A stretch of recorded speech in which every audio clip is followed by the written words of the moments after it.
ओम शांति। बाबा good morning. आज बाबा के 9 अगस्त 2023 के महावाक्य हैं। बाबा ने सार में कहा, मीठे बच्चे, ज्ञान की धारणा तब होगी जब देही अभिमानी बनेंगे। देही अभिमानी बनने वाले बच्चों को ही बाप की याद रहेगी। बाबा ने प्रश्न पूछा, किस एक भूल के कारण मनुष्य ने आत्मा को निर्लेप कह दिया है? तो बाबा ने उत्तर में कहा, मनुष्यों ने आत्मा सो परमात्मा कहा। इसी भूल के कारण आत्मा को निर्लेप मान लिया। लेकिन निर्लेप तो एक शिव बाबा है जिसे सुख दुख मीठे कड़वे का अनुभव नहीं है। आत्मा तो कहती है फलानी चीज़ खट्टी है। बाप कहते हैं मेरे पर किसी भी चीज़ का असर नहीं होता है। मैं इन लेप शेप से निर्लेप हूँ, ज्ञान सागर हूँ, वही ज्ञान तुम्हें सुनाता हूँ। गीत सुना तकदीर जगा कर आई हूँ। ओम शांति। बाबा पूछते हैं, ये किसने कहा? तकदीर जगा कर आई हूँ किसने कहा? आत्माओं ने कहा, इन ऑर्गन्स के द्वारा। आत्मा शांत स्वरूप है। मुझ आत्मा को ये शरीर मिलता है तब चौकी बनती हूँ। शरीर द्वारा अनेक प्रकार का कर्म करती हूँ। पहले पहले ये निश्चय करना है। और सत्संग में मनुष्य मनुष्य को सुनाते हैं, देहधारी बोलते हैं, कहेंगे फलाना महात्मा बैठा है। यहाँ ये बातें नहीं है। तुम समझते हो हम तो आत्मा है, ये शरीर रूपी ऑर्गन्स हैं। आत्मा परम पिता परमात्मा द्वारा सुन रही है, जिसका एक ही नाम है शिव। इस समय बच्चे बैठे हैं सुनने के लिए। कौन सुनाते हैं? बाबा पूछ रहे, कौन सुनाते हैं? बेहद का बाप। जब परम पिता परमात्मा कहा जाता है तो बुद्धि युग कहाँ जाता है? ऊपर चला जाता है। शिव माना बिंदी। आत्मा भी बिंदी है, परमात्मा भी बिंदी है, परंतु उनको परम पिता परमात्मा कहा जाता है। वो बाप हुआ और आत्मा ही बच्चे ठहरे। समझना है कि हम आत्मा इस शरीर द्वारा अपने पारलौकिक बाप की संतान बनी हूँ। तुम बच्चों को देही अभिमानी बनना पड़े और सब जगह मनुष्य मनुष्य को समझाते हैं। कोई गीता पाठी होते हैं, वो भी गीता को याद करके कहेंगे, गीता में भगवान ने ऐसे ऐसे कहा। समझते हैं भगवान ने साकार में ये गीता सुनाई थी। कोई बैठ वेद शास्त्र सुनाते हैं। वेद तो मनुष्यों ने रचे हैं। निराकार भगवान ने वेद नहीं बना, निराकार भगवान वेद नहीं बनाएंगे। व्यास तो मनुष्य था ना। व्यास को तो परमात्मा नहीं कहेंगे। एक मनुष्य आत्मा ही थी, महान आत्मा। परम पिता परमात्मा तो बिंदी है। बच्चे साकार में है, साकारी रूप है। बाप तो है निराकार। बाप कहते हैं मुझे तो कभी छोटा बड़ा नहीं बनना है, तुम छोटे बड़े बनते हो। मुझे तो कहते ही हैं परम पिता। मनुष्य पहले बालक बन फिर बड़े हो, बाप बनते हैं फिर बालक बनते हैं। मैं तो हमेशा पिता ही हूँ, मैं बालक नहीं बनता हूँ। क्योंकि जन्म मरण के चक्कर में ही नहीं आएंगे तो न बाल न युवा न वृद्धा, कुछ भी नहीं। मेरा एक ही नाम शिव है। तुम्हारे 84 नाम पढ़ते क्योंकि 84 जन्म लेते हो। मैं तो परम पिता परमात्मा बिंदी रूप हूँ। सिर्फ पूजा के लिए भक्ति मार्ग वालों ने मेरा बड़ा लिंग बनाकर रखा है। जैसे कोई का चित्र बड़ा बनाते हैं ना, बुद्ध का बहुत बड़ा चित्र बनाते हैं। इतना लंबा मनुष्य तो होता नहीं है। कितने बड़े बड़े स्टैचू। अभी यहाँ एक सरदार वल्लभ भाई पटेल का बनाया स्टैचू ऑफ यूनिटी। इतना ऊंचा, विश्व की सबसे ऊंची प्रतिमा या एशिया की, पता नहीं। ये मान देते, ऊंचा बनाया माना उनको ये दिखाया कि वो कितना ऊंच कर्म किए उन्होंने, कितना बड़ा काम किया। उन्होंने बड़ा ऐसे बना दिया, लंबा। समझते बहुत बड़ा था। बाप तो ऊंचे ते ऊंचा है, बड़े ते बड़ा, परम पिता परम आत्मा। बाप अपना परिचय बैठ देते हैं, मेरे को शिव कहते हैं। बच्चों को समझाया जाता है, तुमको समझना है हम निराकार शिव बाबा के सन्मुख आते हैं। मुझे तो हमेशा परमपिता परमात्मा ही कहेंगे। मनुष्य सृष्टि का बीज रूप हूँ। परम आत्मा बैठ समझाते हैं। आत्मा को ही नॉलेज है। गाते भी हैं परमपिता परमात्मा, वो ज्ञान का सागर है, हमको ज्ञान सुना रहे हैं। पहले पहले आत्मा आत्म अभिमानी होना चाहिए। देह अभिमानी नहीं बनना है, परंतु ड्रामानुसार तुमको देह अभिमानी बनना ही है। अब फिर बाप देही अभिमानी बनाते हैं। तुम सब बच्चे हो। फिर कहा ये भी बच्चा है, ये भी बच्चा है, माना ब्रह्मा बाबा के लिए कह रहे। आत्मा परमपिता परमात्मा दादे से वर्षा लेती है। लौकिक संबंध में सिर्फ बच्चों को ही वर्षा मिलता है, कन्या को नहीं मिलता है। बेहद का बाप कहते तुम सब आत्माएं हो, तुम हर एक को हक है। तुम मुझ परमपिता परमात्मा के थे और हो। कहते हो ना ओ गॉड फादर, ओ परमपिता परमात्मा। महिमा करते कौन करते हैं? आत्मा करती है। वो लौकिक फादर तो शरीर का है, ये है आत्माओं का बाप। आत्मा बुलाती है ओ परमपिता परमात्मा। अविनाशी बाप को याद करते ही आए हैं, क्योंकि रावण राज्य में दुख ही दुख है। जब से रावण राज्य शुरू होता है तब से याद करना शुरू होता है। याद तो बाप को ही करना है, क्योंकि वर्षा बाप से ही मिलता है। यहाँ तो मनुष्यों को बहुतों की याद रहती है। गुरु लोग एक की याद भुला देते हैं। अगर सर्वव्यापी है तो फिर गॉड फादर किसको कहें? बाप घड़ी घड़ी कहते बच्चे देही अभिमानी बनो, उठते बैठते मुझ बाप को याद करते रहो। समझो हम श्रीमत पर चल रहे हैं, मैं आत्मा खा रही हूँ बाबा की याद में। याद से विक्रम विनाश होंगे, मंजिल बड़ी भारी है। योग कोई मासी का घर नहीं है, माना इतना आसान काम नहीं है। मनुष्यों ने तो बाप का नाम ही प्रायलोप कर दिया है। श्री कृष्ण तो बच्चा ठहरा। इतनी बड़ी प्रारब्ध जरूर बाप ने ही दी है। बाप समझाते दे सहित दे के सब धर्म भूल जाओ। ये नाम तो सब बाद में रखे गए हैं। तो ये समझना है कि परमपिता परमात्मा द्वारा हम ये नॉलेज पढ़ रहे हैं, और कोई ऐसे स्कूल नहीं है जहाँ समझें कि हम आत्मा हैं। तुम जानते हो पहले सतो प्रधान थे, फिर सतो रजो तमो में आते हैं। खाद आत्मा में पड़ती है, मेरे में तो कभी खाद नहीं पड़ती है। मैं एवर सच्चा सोना हूँ। तुम्हारी आत्माएं सब इस समय आयरन एज्ड बन गई हैं। मम्मा भी कहेगी हमने शिव बाबा से जो सुना है वही सुनाते हैं। शिव बाबा तो खुद ज्ञान का सागर है, ये बड़ी समझ की बातें हैं। बरोबर हम बाबा के बने हैं, वो हमें पढ़ाते हैं। बाबा से पढ़कर हम जीवन मुक्त बनते हैं। जीवन मुक्त माना इस शरीर में तो आना है, परंतु सुख भोगना है। मुक्ति सबको मिलती है, परंतु जीवन मुक्ति में तो नंबरवार आते हैं। मुक्त तो सब आत्माएं होती है, दुख से आधा कल्प के लिए मुक्त कर देते हैं। कहते हैं तुमको लिबरेट कर जीवन मुक्त बनाता हूँ। फिर कोई कितने जन्म, कोई कितने जन्म लेते हैं। जीवन मुक्त तो सब बनते हैं। सदगति दाता है ही एक। जो भी धर्म स्थापक है सब पुनर्जन्म लेते लेते अब तमो प्रधान बने हैं। मैं आकर सबको इन दुखों से छुड़ाता हूँ, इसलिए मुझे लिबरेटर कहते हैं। मुक्ति जीवन मुक्ति दाता कहते हैं। मुक्ति अर्थात अपने घर साइलेंस धाम में जाना। बाप भी परम धाम से आते हैं, जिसको परलोक कहा जाता है। तुम निर्वाण धाम और स्वर्ग धाम दोनों को याद करते हो। स्वर्ग और नरक यहाँ ही होता है। इस समय सब समझते हैं ये नरक है।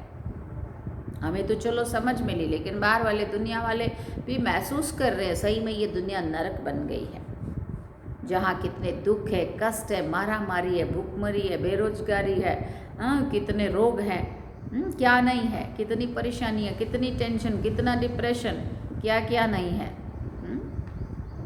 बाबा ने कहा वो भी महसूस करते ये नरक है, कितना दुख पाते रहते। गरुड़ पुराण में तो बहुत रोचक बातें लिख दी है। जिससे मनुष्य को डर हो कि पाप करने से बच जाएं, इसलिए ऐसी ऐसी बातें बैठ बनाई है। द्वापर से ये शास्त्र बनाना शुरू करते हैं। बाप कहते मैं आकर ब्रह्मा द्वारा ब्राह्मण धर्म रचता हूँ, वो फिर सूर्यवंशी चंद्रवंशी बनते हैं। 2 युगों में कोई धर्म स्थापन करने वाला नहीं आता है, फिर 1-2 के पीछे सब नंबरवार आते हैं और अपने अपने धर्म को जानते हैं। ये देवी देवता धर्म प्राय लोप हो जाएगा, फिर अपने को देवता कहला नहीं सकेंगे। पतित कैसे श्री श्री अथवा श्रेष्ठ कहलाएंगे?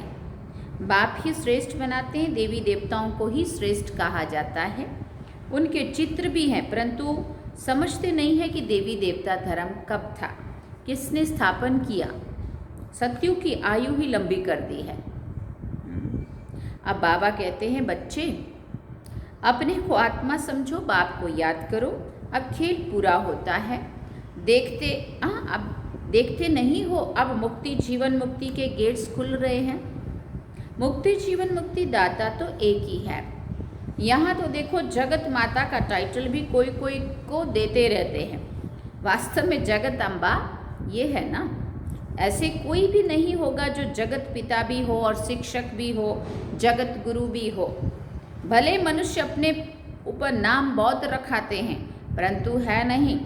कहाँ वो लक्ष्मी नारायण, कहाँ ये विकारी भी अपने ऊपर टाइटल रखते हैं।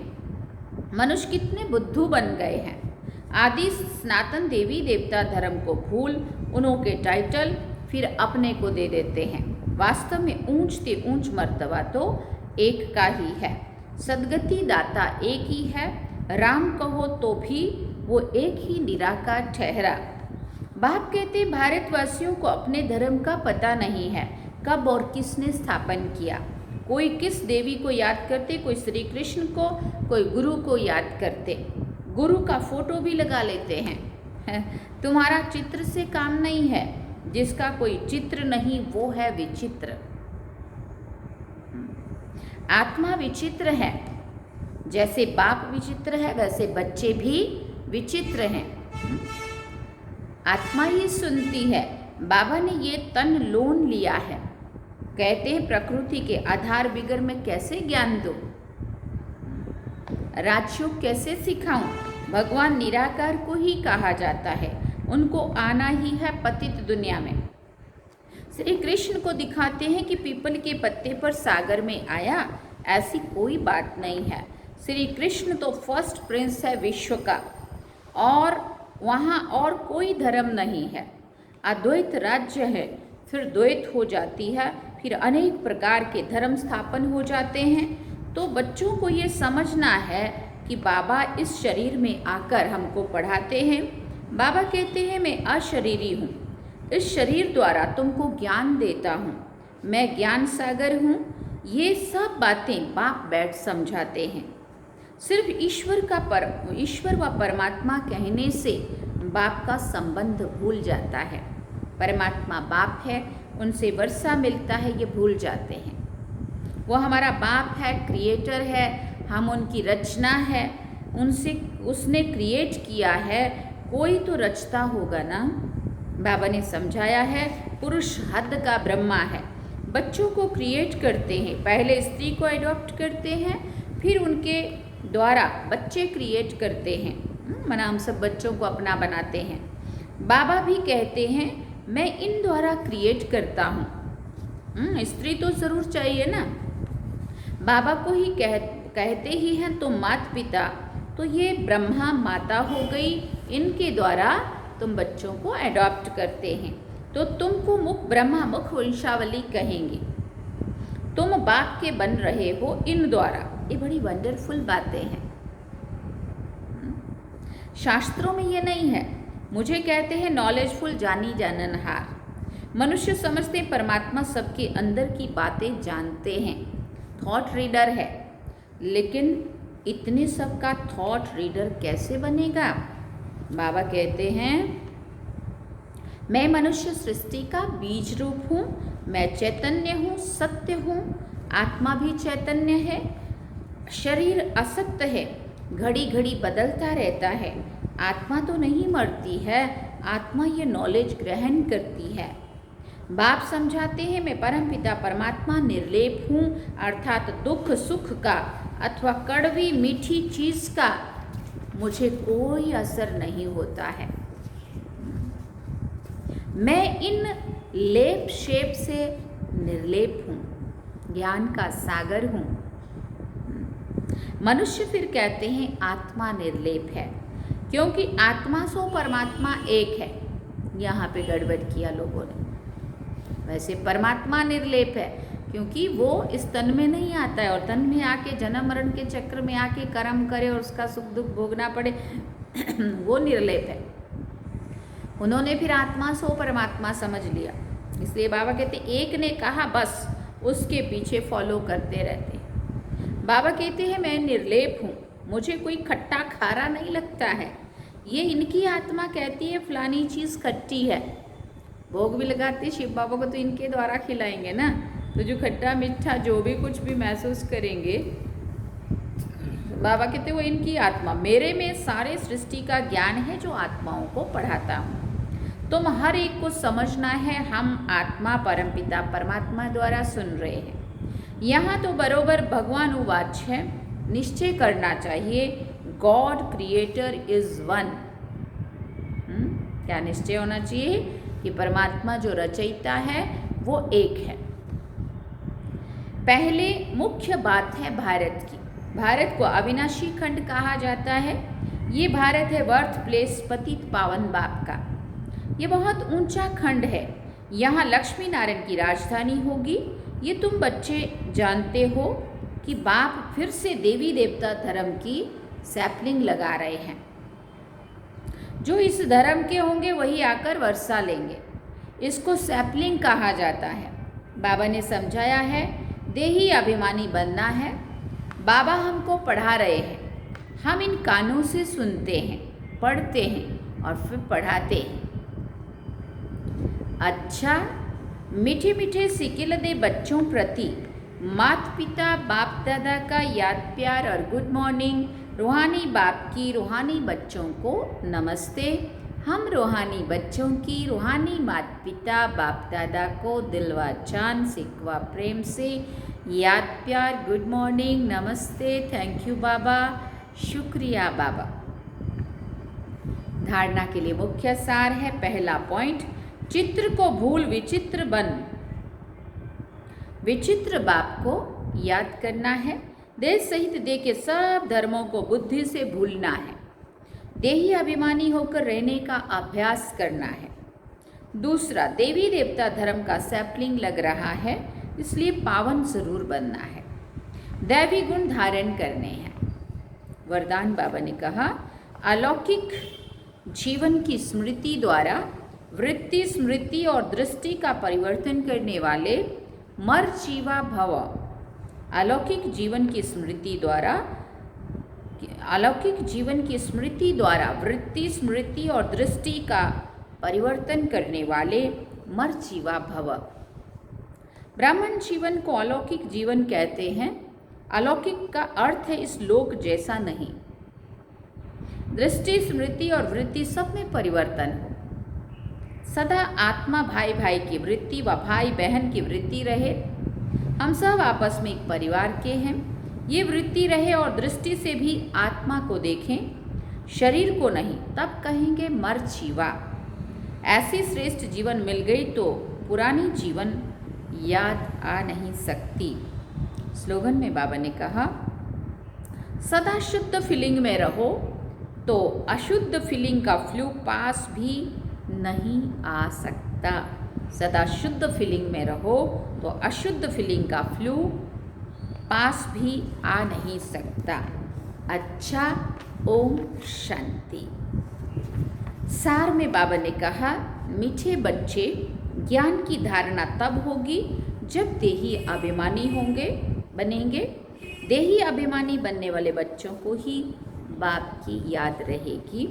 गीत सुना, तकदीर जगाकर आई हो। तो ये थे आज के महावाक्य बाबा के। ओम शांति। अब चलेंगे हम बाबा की याद में। चलिए।